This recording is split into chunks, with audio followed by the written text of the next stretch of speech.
Hey, how's everyone today? Well, I found something interesting. I'm looking through these cold cases out there on the internet. I found one. Cold case. A 12-year-old boy's death remains a mystery. 40 years later. The story goes as this. The anonymous phone call warned that a man's body was found in a ditch along West Possum Road. Um, It took Clark County Sheriff deputies 4 hours to find that body, which was in a field far from the road. And according to it wasn't a man that wasn't that a man, but a 12-year-old boy, Marvin Lee King, known as Bo. 40 years later, he was slain, remains unsolved.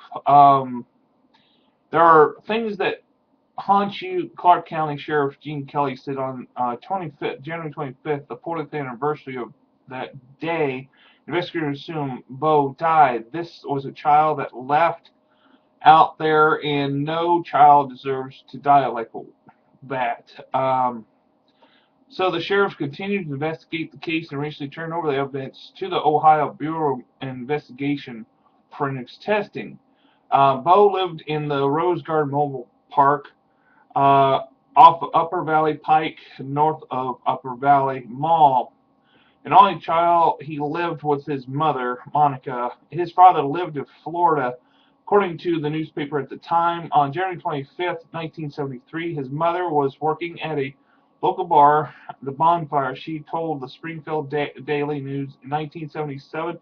Bo called her that evening and said she told him she was busy and would call him back. But when she tried, she got no answer. She sent to a friend to check him, but the friend found the trailer door ajar. No signs of Bo. He was been he has been baking cookies in the kitchen. Monica left work early and had a friend drove her home. After she spoke to the several neighbors, she said she reported the boy missing. It was 11:30 p.m. There was no signs of struggle. Clark said the detectives learned that the Bo had spoken with some neighbors that night, even seemed to be fine. A neighbor reporting seeing Bo getting into a dark colored car, possibly a 1965 Chevy or a Pontiac. Springfield Daily News reported in 1973 the following day an anonymous call starts, some of them to a local church. The last call was to the sheriff's dispatcher at 9:45 p.m. According to the news report, deputies found Bo's body just after 10 p.m. on January 26th. He was fully clothed except for a coat and had been dead for 12 to 16 hours. The sheriff's office later said the boy had been struggle tied with nylon clothes on. Detectives had at least one suspect, mostly immediately. Then the sheriff, Harold Mills, told reporters that the material witness, a 35-year-old Springfield man, was being interrogated at the county jail. A second material witness was to be taken in for a polygraph test, but no one was ever charged with a connection with Bo's death. Clark said detectives are still interested in some of the possible suspects identified at the time of Bo's death.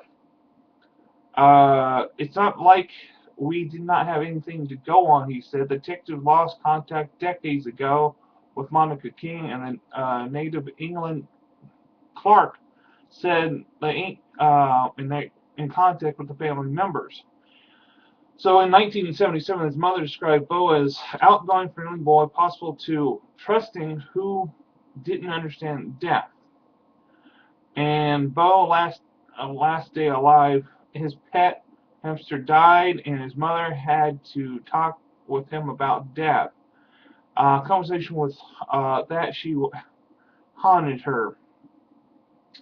Now Bo, death also haunted his classmates at Salem Kitten Elementary School, where Bo had been the sixth grade.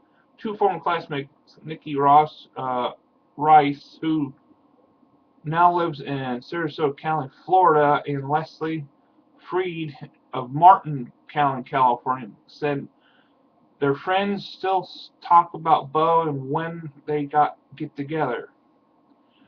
When told of the boy's murder, Freed said, "I am not sure I even know what it meant. He just wasn't there, and his desk sat unoccupied for the rest of the school year. He was a thin kid, freckles with blonde hair." Freed said he looked like Alfalfa from the Little Rascals. But with blonde hair, he always had a smile on his face and was one of the nicest kids I knew in school, and still to this day. Freed said she had a crush on Bo, and that when I referred to people who had boyfriends, I referred them as Bo's. To me, that keeps his memory alive. According to that, it's sad to see somebody like that disappear. But at the end here, of course, anyone with information about the abduction of the death of Bo King should call the Clark County Sheriff and dispatch. Um, this is what the first cases I found, and I showed a picture here and on the kid what it looks like and stuff. But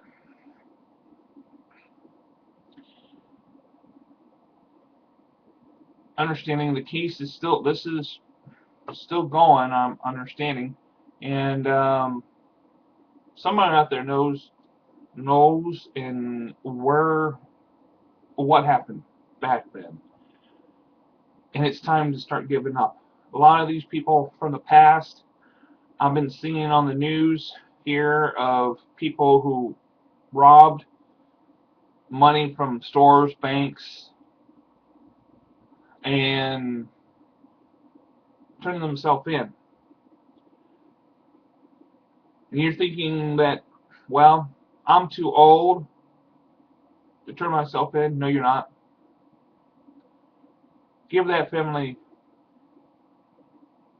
the real truth, knowing what happened to that kid. They need to know, why did you do it?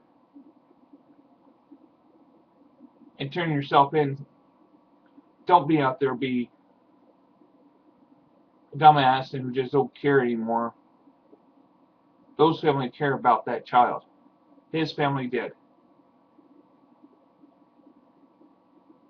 Turn yourself in. Thanks. I'll talk to you later. Bye now.